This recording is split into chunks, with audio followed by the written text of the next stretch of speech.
Inferência estatística. Vamos iniciar nossos estudos a partir de agora. Relembrando alguns conceitos já vistos no início desse curso, que é o de população e amostra. Então, população é o conjunto de todos os elementos ou resultados sob investigação, e amostra é qualquer subconjunto da população. Consideremos uma pesquisa para estudar os salários dos 500 funcionários da companhia MB. Seleciona-se uma amostra de 36 indivíduos e anotam-se os seus salários. A variável aleatória a ser observada é salário. A população é formada pelos 500 funcionários da companhia e a amostra é constituída pelos 36 indivíduos selecionados. Na realidade, estamos interessados nos salários, portanto, para sermos mais precisos, devemos considerar como a população os 500 salários correspondentes aos 500 funcionários. Consequentemente, a amostra será formada pelos 36 salários dos indivíduos selecionados. Podemos estudar a distribuição dos salários na amostra e esperamos que esta reflita a distribuição de todos os salários, desde que a amostra tenha sido escolhida com cuidado. Isto quer dizer que a amostra seja representativa da população. O livro do Bussab e Moretin apresenta outros exemplos e vale a pena conferir para você ampliar o seu conhecimento. O objetivo da inferência estatística é produzir informações sobre dada característica da população na qual estamos interessados, a partir de informações colhidas de uma parte dessa população. Essa característica na população pode ser representada por uma variável aleatória. Se tivéssemos informação completa sobre a função de probabilidade, no caso discreto, ou sobre a função de densidade de probabilidade, no caso contínuo da variável em questão, não teríamos necessidade de escolher uma amostra. Toda a informação desejada seria obtida por meio da distribuição da variável, usando-se a teoria estudada anteriormente. Mas isso raramente acontece, e é por isso que nós estamos aqui estudando este capítulo.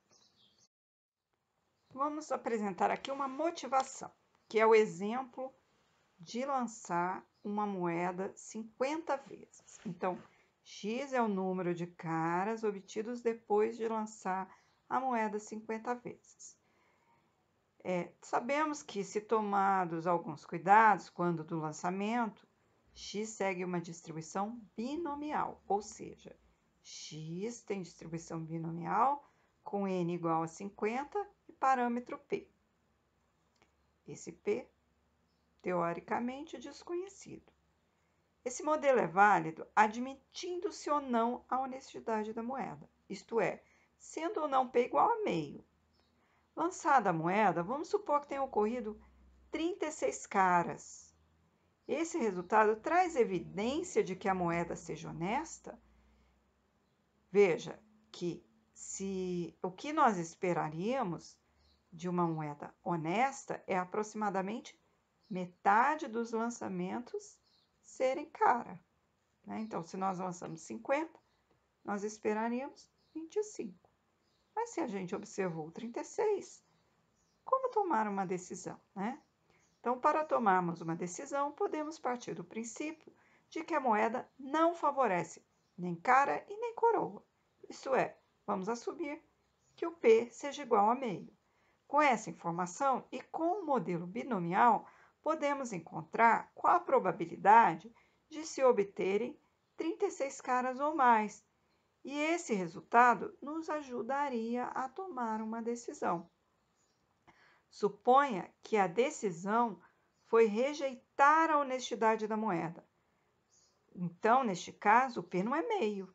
Qual é a melhor estimativa para P? Baseando-se no resultado observado. Descrevemos aí os dois problemas básicos da inferência. O primeiro é chamado de teste de hipóteses e o segundo, estimação. Nos capítulos seguintes, estes problemas serão abordados com mais detalhes.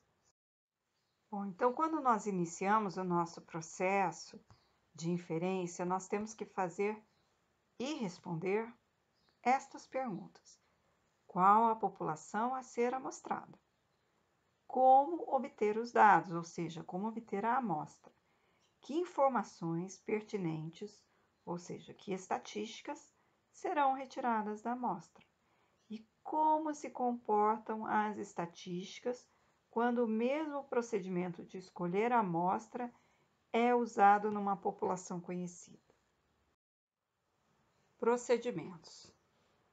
Poderíamos dividir os procedimentos científicos de obtenção de dados amostrais em 3 grandes grupos. Primeiro, levantamentos amostrais, nos quais a amostra é obtida de uma população bem definida, por meio de um processo bem protocolado e controlado pelo pesquisador. Podemos ainda dividi-los em 2 subgrupos: levantamentos probabilísticos e não probabilísticos. O primeiro reúne todas aquelas técnicas que usam mecanismos aleatórios de seleção dos elementos de uma amostra, atribuindo a cada um deles uma probabilidade conhecida a priori de pertencer à amostra. No segundo grupo estão os demais procedimentos, tais como amostras intencionais, nas quais os elementos são selecionados com auxílio de especialistas, amostras de voluntário, como ocorrem alguns testes sobre novos medicamentos e vacinas. Ambos os procedimentos têm suas vantagens e desvantagens. A grande vantagem das amostras probabilísticas é medir a precisão da amostra obtida, baseando-se no resultado contido na própria amostra. Tais medidas já são bem mais difíceis para os procedimentos do segundo grupo, que seriam as amostras não probabilísticas. Planejamento de experimentos, cujo principal objetivo é o de analisar o efeito de uma variável sobre outra. Requer, portanto, interferências do pesquisador sobre o ambiente em estudo, a população, bem como controle de fatores externos com o intuito de medir o efeito desejado. Podemos citar como exemplos aqueles já citados sobre a altura de um produto na gôndola de um supermercado afetar as vendas. Em ensaios clínicos em medicina, esse tipo de estudo é bastante usado, como, por exemplo, para testar se um novo medicamento é eficaz ou não para curar certas doenças. Levantamentos observacionais. Esse, então, é o terceiro procedimento. Aqui os dados são coletados sem que o pesquisador tenha controle sobre as informações obtidas, exceto, eventualmente, sobre possíveis erros grosseiros. As séries de dados temporais são um exemplo típico desses levantamentos. Por exemplo, queremos prever as vendas de uma empresa em função das vendas de outros produtos. O levantamento que vamos ver agora vai ser o levantamento através do método de amostragem aleatória simples. A definição de uma amostra aleatória simples de tamanho n, de uma variável aleatória x, com dada distribuição, é o conjunto de n variáveis aleatórias independentes, x1, x2, xn, cada uma com a mesma distribuição de x. Ou seja, a amostra será a enupla ordenada x1, x2, xn, onde xi indica a observação do iésimo elemento sorteado. Vejamos aqui o comando do R para simularmos uma seleção de amostra aleatória simples de uma população com 30 elementos ordenados de 1 a 30. Então, o comando é sample e o valor é de 1 a 30, representa a codificação dos meus elementos da população. E nesta população de 30 eu vou selecionar 5. Então, veja o resultado do comando. No primeiro caso, eu rodei esse comando 3 vezes. Cada vez que você roda esse comando, você vai obter um conjunto de números diferentes, com a mesma probabilidade de ser sorteado cada um deles. Então, no primeiro deu 27, 5, 10, 16 e 13. Na segunda vez que eu sorteei, saiu 18, 17, 8, 14, 3. E na terceira, 27, 11, 29, 8 e 10. Vamos simular agora a retirada de uma amostra aleatória simples de 5 alturas de uma população de mulheres cuja variável altura segue uma distribuição normal com média de 167 e desvio padrão de 5. Para isso, usaremos o gerador de números aleatórios do R. Então, nós temos aqui o comando, que é rnorm, depois vem a informação de quantos sorteios eu vou realizar, então são 5, e depois vem o número, os valores dos parâmetros, que são 2, 67 e 5. E o resultado aqui do primeiro sorteio. Então, temos o primeiro, o segundo e o terceiro. E cada vez que eu rodo, eu vou obter um conjunto de valores diferentes.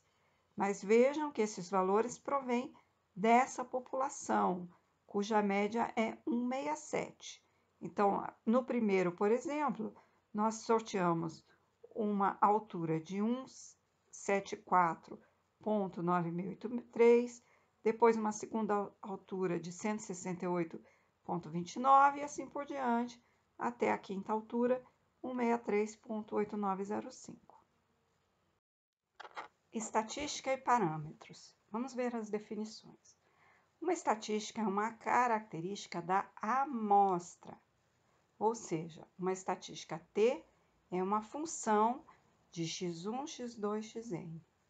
As estatísticas mais comuns são a média da amostra, que é denotada por x barra, a variância da amostra, que é o S quadrado, o menor valor da amostra, que é o x1, o maior valor da amostra, que é o xn, que é o máximo, né, dos valores observados, a amplitude amostral, que é o maior valor menos o menor, a iésima maior observação da amostra.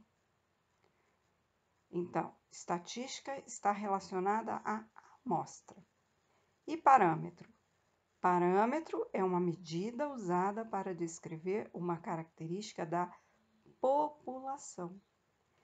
Então, o que vocês têm que gravar aqui é que estatística é obtida através de uma amostra e o parâmetro está associado a uma população. Bom, agora vamos ver sobre o conceito de distribuição amostral. Aqui temos esse esquema, que é o seguinte: nós temos uma amostra, que ela é retirada da população. Então, a população, eu estou denotando aqui por x, né, que é a minha variável de interesse, ela tem uma certa distribuição de probabilidade. É aquele quadrado grande que vocês veem lá, escrito população. Então, x til f x θ. Significa o quê? Que a minha variável de interesse tem uma certa distribuição de probabilidade que eu não conheço, e essa distribuição ela sempre vai depender de parâmetros, que está representado lá pelo θ. Muito bem. A função de densidade, de probabilidade dessa variável, ela depende de x. Bom, como eu não conheço essa função, porque se eu conhecer, eu não preciso fazer inferência. Eu já tiro diretamente da própria função as informações que eu quero. Mas como eu não conheço, Então, o que eu vou fazer? Eu vou retirar uma amostra. Então, essa amostra vai ser uma representante daquela minha variável populacional, que é o x, tá? Ao combinar os valores que eu observo nessa amostra, eu tenho o que a gente viu que é o conceito de estatística. Então, a estatística vai ser a função, ou seja, vai ser que regra que eu vou usar para combinar estes elementos que eu observei, que vai ser o x1, x2, xn. Tá? Aqui essa estatística está representada por um T0. Bom, já aqui no segundo esqueminha do item B, o que nós temos? Nós temos aqui uma população que tem um certo parâmetro, que é o θ. Esse parâmetro é um número fixo. Aí, quando eu simulei 3 vezes o sorteio da amostra, eu estava fazendo essa representação aqui em B.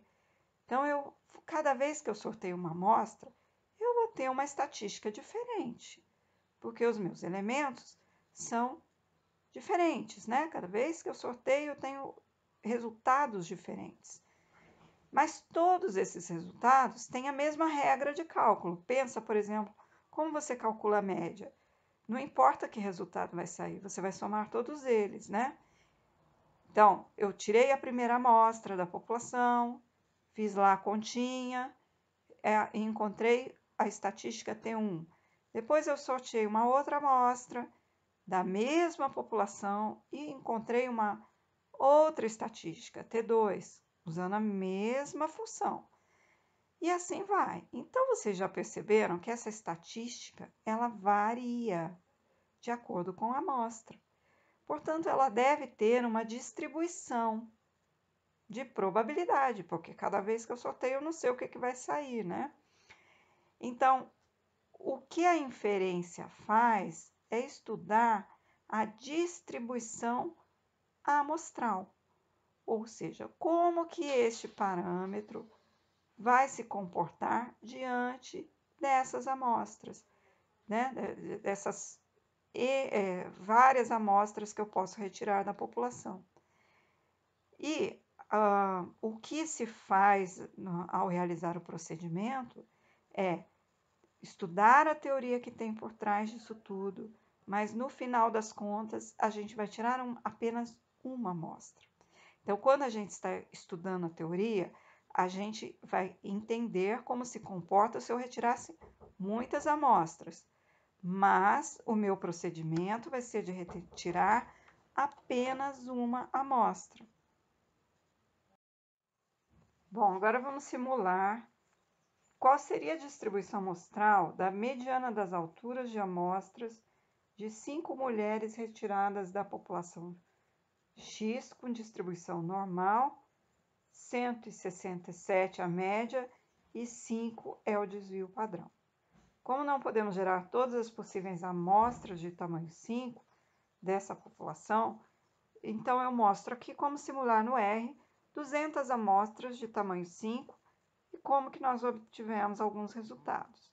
Então, primeiro, no script aqui que eu estou colocando para vocês, eu criei uma matriz, que é a primeira linha de comando lá. M igual a matrix de 1 a 1000, 200 linhas e 5 colunas.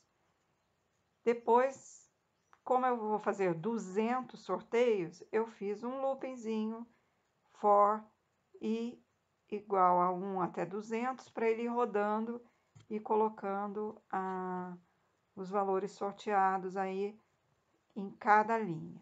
Aliás, em cada coluna. Né? Não, em cada linha. Então, cada linha vai receber o sorteio de 5 elementos da amostra.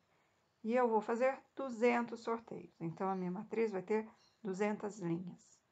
Bom, aí eu calculei a média da matriz, ou seja, a média de todas as amostras. De todas as 200 amostras, cada amostra tem tamanho 5. E o resultado deu 166.9877. Certamente que se você for rodar esse código, você vai obter um valor um pouquinho diferente do meu, porque os números serão sorteados. E lembre-se que a cada sorteio teremos valores diferentes. Também o desvio padrão. O comando SD vai me dar o desvio padrão de todas essas amostras aí. Então, o desvio padrão deu 5,07. O menor valor das amostras, 151,92. E o maior valor da amostra, 184,63. Observe que a média de todas as amostras deu muito próxima da média da minha variável, que é 167. E também o desvio padrão de todas as amostras deu muito perto do desvio padrão da população, que é o 5. Note uma coisa curiosa. Vamos fazer o histograma dos dados de todas essas 200 amostras. E olha só, nós temos um histograma muito simétrico, muito parecido com a distribuição normal. Será que isso é uma coincidência? É o que nós vamos ver agora. Distribuição amostral da média. Vamos ver esses resultados. Primeiro é um teorema que diz que se x é uma variável aleatória com média μ e variância sigma quadrado, e x1, x2, xn, uma amostra aleatória simples de x, então o valor esperado da média amostral vai ser igual à média da variável aleatória e a variância da média amostral vai ser igual à variância da variável aleatória, só que dividida por n. Bom, a prova matemática desse resultado está aqui apresentada e nós temos um outro teorema, que é o teorema central da estatística, que chama-se teorema do limite central.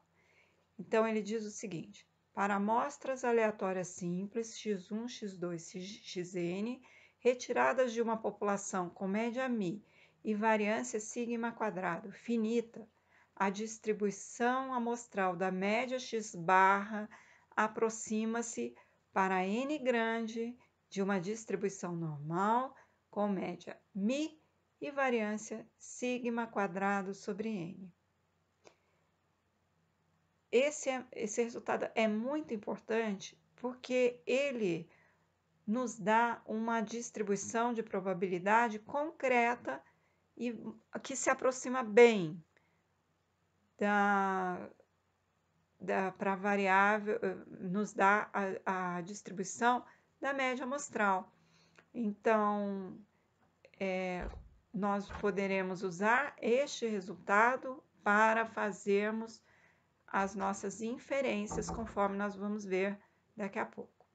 E temos também esse corolário que diz que se x1, x2, xn for uma amostra aleatória simples da população x, com média μ e variância sigma quadrado finito, e x barra for dado pela soma de todos os valores dividido por n, então a variável z, que é x barra menos μ, dividido por sigma sobre raiz de n, vai ter uma distribuição normal padronizada. Então, agora vamos ver o exemplo. X tem uma distribuição normal com média 100 e desvio padrão 10. Qual a probabilidade de x estar no intervalo entre 90 e 110? Então, o primeiro comando, a gente vai fazer o pnorm em 110, da acumulada em 110 e descontar do acumulado em 90. Então, menos pnorm de 90 e segue os parâmetros. Então, o resultado dessa probabilidade para o item A é 0,6826895, ou aproximadamente 68%. O item B, se o x barra for a média de uma amostra de 16 elementos retirados dessa população, calcule a probabilidade de x barra estar entre 90 e 110. Então, o intervalo é o mesmo, só que agora a gente está olhando para a média amostral de uma amostra com 16 elementos.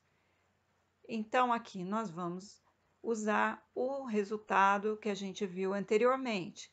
Então, o x barra vai ter uma distribuição normal com parâmetros μ igual a 100 e sigma igual a 10 sobre 4, que é a raiz, é a mesmo desvio padrão do x dividido por raiz quadrada do tamanho da amostra. Então, raiz quadrada de 16 é 4.